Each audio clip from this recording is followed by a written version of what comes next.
नमस्कार, हॉकफीड न्यूज में आप सभी का स्वागत है।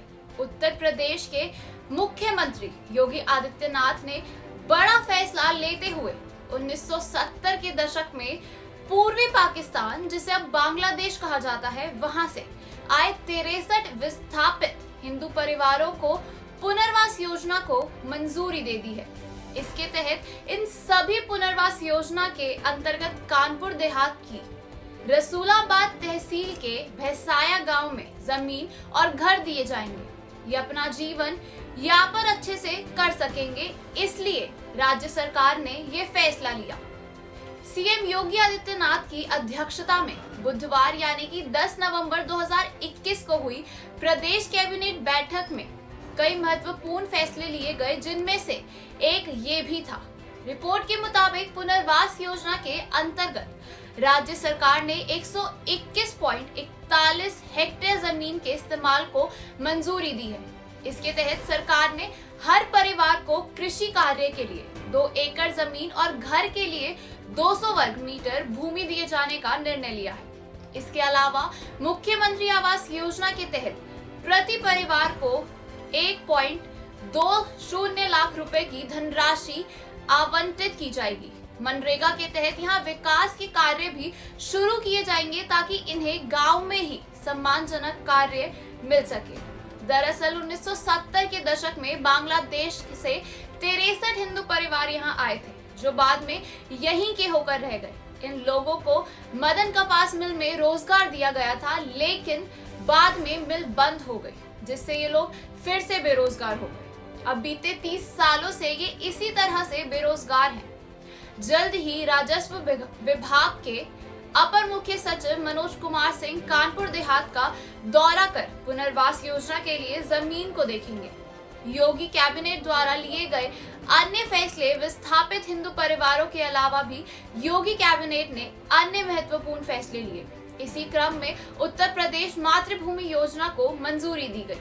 इस योजना के अंतर्गत बाहरी लोग अपने गांव के विकास में योगदान दे सकेंगे। वकीलों के कल्याण के लिए योगी सरकार ने यूपी अधिवक्ता कल्याण निधि अधिनियम 1974 के संशोधन प्रस्ताव को मंजूरी दे दी, जिससे रजिस्ट्रेशन से 30 साल पूरा करने पर 5,848 वकीलों को 1.5 से 5 लाख तक की एक मुश्त रकम दी जाएगी। इसके अलावा इटावा में 500 बेड के सुपर स्पेशलिटी अस्पताल के लिए मंजूरी समेत अन्य फैसले भी लिए गए। वहीं दूसरी ओर अगर बात करें तो राष्ट्रीय राजधानी को भिखारियों से मुक्त करने के प्रयास में सरकार ने मध्य दिल्ली में भिखारियों को प्रशिक्षण और कौशल विकास के जरिए आजीविका कमाने का अवसर देने के लिए एक पायलट परियोजना की शुरुआत की। सामाजिक कल्याण विभाग और मानव विकास संस्था द्वारा फरवरी में कराए गए एक सर्वेक्षण के अनुसार दिल्ली में लगभग 20,719 लोग भीख मांगते हैं। इनमें से 10,987 पुरुष हैं और 9,541 महिलाएं और 191 ट्रांसजेंडर हैं। भीख मांगने वालों की सबसे ज्यादा संख्या 2,797 है, जो कि पूर्वी दिल्ली जिले में है। यह परियोजना पुरुषों के लिए आश्रय गृह कटरा मौला बख्श रोशन आरा रोड और महिलाओं के लिए आश्रय गृह DUSIB रात्रि आश्रय खैरिया मोहल्ला रोशन आरा रोड पर क्रियान्वित की जाएगी। विभाग ने महिलाओं को 3 महीने तक खाद्य प्रसंस्करण जैसी कि जैम, जेली, अचार में प्रशिक्षण देने का काम मोजैक प्राइवेट लिमिटेड को सौंपा। इसके अलावा आश्रय अधिकार अभियान के तहत पुरुषों को मोबाइल की मरम्मत का काम सिखाया जाएगा। सामाजिक कल्याण मंत्री राजेंद्र पाल गौतम ने परियोजना की शुरुआत करते हुए कहा कि सरकार का लक्ष्य दिल्ली को भिखारियों से मुक्त कराना और भीख मांगने वालों का पुनर्वास कराना है।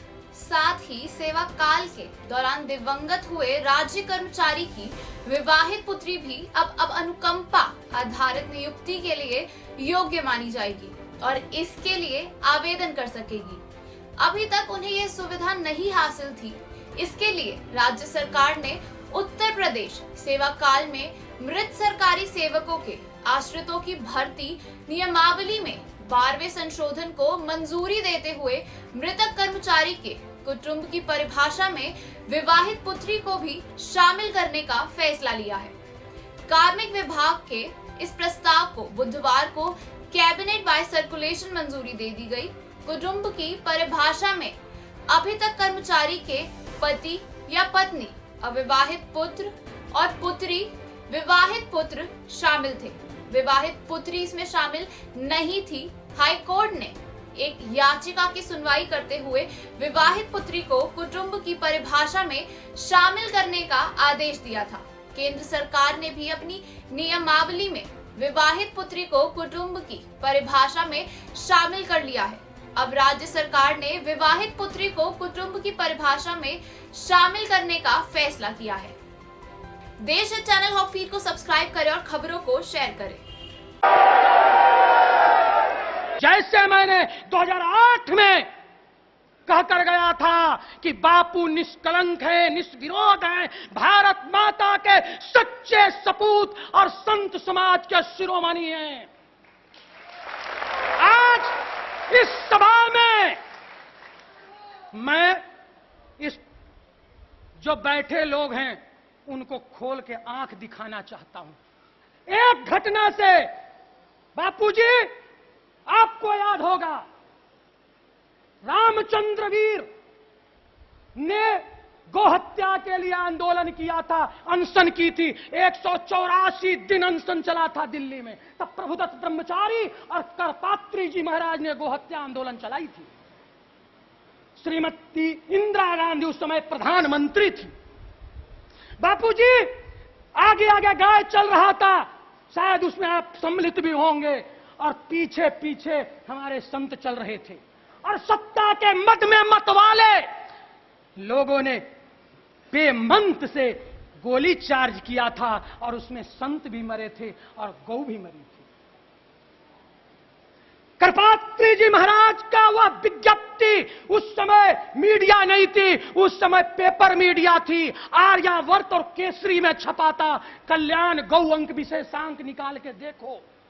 उस समय करपात्री जी ने हाथ जोड़कर कहा था, हे सत्ता के अधीनों, हमारे पूर्वजों ने संविधान स्वीकार किया है, उसमें भी मेरा भी हक है, मैं भी भारत का नागरिक हूं। आपने संतों को मारा, जाओ हम संतों का खून माफ करते हैं, लेकिन याद रखना एक गाय की हत्या हुई, जाइए आपका कुल का नाश गोपाष्टमी तिथि में होगा।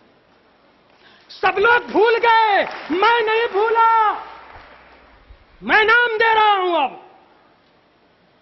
संजय गांधी मरे आकाश में, तिथि था गोपाष्टमी। इंदिरा मरी आवास में, तिथि था गोपाष्टमी। राजीव मरे मद्रास में, तिथि था गोपाष्टमी। संत अवज्ञा करुफल जैसा, मैं रामचरितमानस का उद्घोष कर रहा हूं, संत अवज्ञा करुफल जैसा, जरई नगर अनाथ कर जैसा, मैं भारत माता को बचाना चाहता हूं। यही बात जयेंद्र सरस्वती के समय में सबसे पहले बापू ने जयललिता से कहा था, जयललिता जी इतना बड़ा मत कीजिए क्योंकि विनाश आ जाएगा। नहीं लोग समझे, एक सुमानी में जयललिता जी की और केंद्र की सरकार की औकात सामने आ गई। मैं नहीं चाहता किसी का हम विरोध, मैं नहीं चाहता संत समाज की ओर से कि किसी का अहित हो, लेकिन ऐसा न हो। हम भी मानव हैं, हम भी भारत माता के राम का भजन करने वाले एक उसके भक्त हैं। अरे दिन भर एक मजदूरी करता है तो उसको भी शाम को पगार मिलती है, लेकिन जिसने अपने जीवन के 84-85 वर्ष तक राम का नाम लेकर जिया,